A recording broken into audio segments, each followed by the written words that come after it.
And where do you see them as far as competitors? I see them as a good group of young men who are working hard, and hard work doesn't necessarily come with immediate results, but if you can work hard enough for long enough, I think you can start to build a base that allows you to start to turn a few results your way. You know, I felt 31-28 against the All Blacks in Sydney. I know that the All Blacks were pretty nervous that day when we got close, leading just before half-time. I think the try by Caleb Clark just before half-time in Wellington. But that would have been that was their full-strength team. There was no changes like the year before. And they were nervous, which we don't want to make people nervous. We want to make them miserable because we got the result. But we'll take nervous on the way there. And they're a great bunch of young men, as I say, who are working hard. Can I just ask? Have you had a chance to look at the England-New Zealand game from last week? If you have, What do you make of it? Yeah, I thought, geez, it was finely balanced, wasn't it? You know, George Ford coming off the bench, and it's. I know people look back and they say, 3 missed drop goals, and Marcus could have got the 2 that he had. George Ford could have got the 1 that he got or attempted, and even the kick at the end coming off the upright. Those marginal things that you remember at the end of the game. At 22-14, wow, you know, the All Blacks are trying to find a way back. Mara Toje wins a turnover.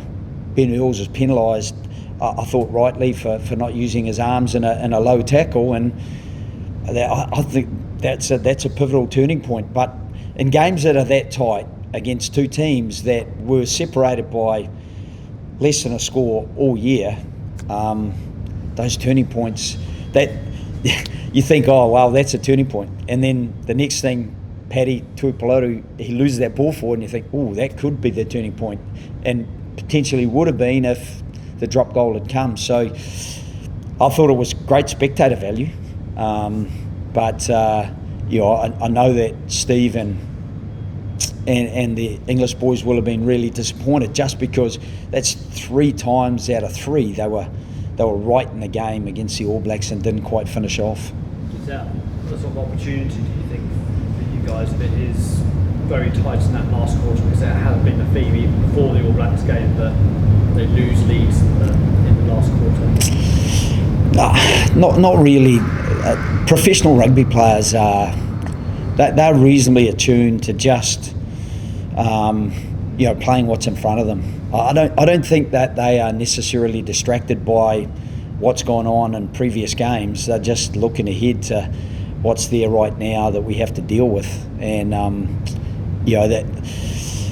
that they almost dealt with it, didn't they? I mean, we're talking about a kick that came back off the post. Otherwise, they do win. A drop goal that slid off the foot a little bit and went to the right. But I've coached teams against George often enough to know that more often than not they do go between the uprights, and I've coached teams against Marcus Smith to know that, well, if he doesn't get that drop goal, he might just score a try himself, because he's a little weapon with his acceleration and his footwork. So he's a very balanced player, and I think his kicking game is just getting stronger and stronger. Have you identified any other vulnerabilities in the English team through your analysis?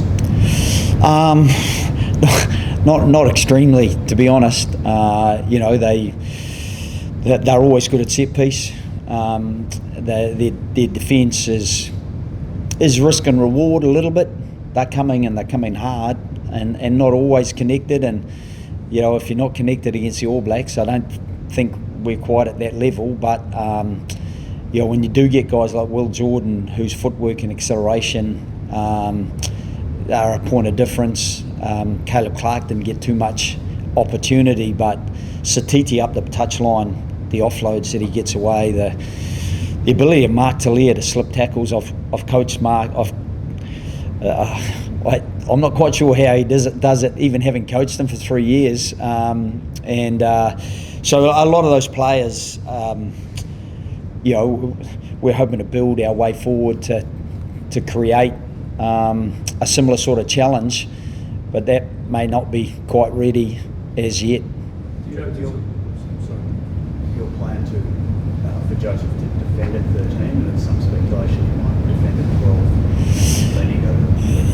Yeah, we mixed and matched a little bit at training, and that was partly for those two guys to just let us know how they felt about how they best balanced up for them. I think the advantage of Joseph being at 12, sometimes the physical demand is a little bit greater. He's a big, strong kid, Joseph, so that's fine. It's just that 13, there's a few more decisions that have to get made. And so just with Lenny's experience, we're sort of inside, outside, maybe a little bit, but yeah, they're pretty comfortable with the number they're wearing and the position that they're going to start off in. Last one, thanks, guys. What do you read into England swapping their 12 and 13 around this week on the team sheet, and does that create any opportunities for your?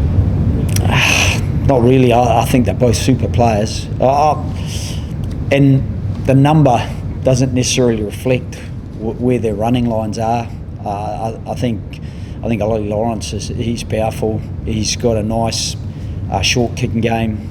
Henry obviously has got his left foot, and his experience and his acceleration, his inside outside swerve, and he's a smart defender. Henry, he's obviously played a lot of centre. Back when I was coaching Ireland, he's been there for a while. I'm just hoping that he's getting a bit bored and wanted a bit of a change of number, and he won't be that interested on Saturday. But the chances of that are somewhere between 0 and 0. So we're just going to have to prepare as best we can. In terms of this is the last one, guys. Thank you very much. Coming from State of Origin, does he have that sort of appetite for big hits that we see in those games? Big collisions? Well, yeah, they are big collisions in State of Origin. It is a different game. Ball carrier tends to stand. They tend to carry a lot more upright. Contact tends to be a lot more upright, and so there's an adjustment there. But as I said, in everything Joseph has done, his ability to very much stay in a rugby union mode and drop his height and punch through the tackle really well has impressed us. So, from whatever perspective, we've got a confidence that he'll adapt really well. If it's not well enough, well, at least it's a first step toward him becoming more comfortable and adapting to a slightly different sort of code. Thanks, guys. Appreciate it.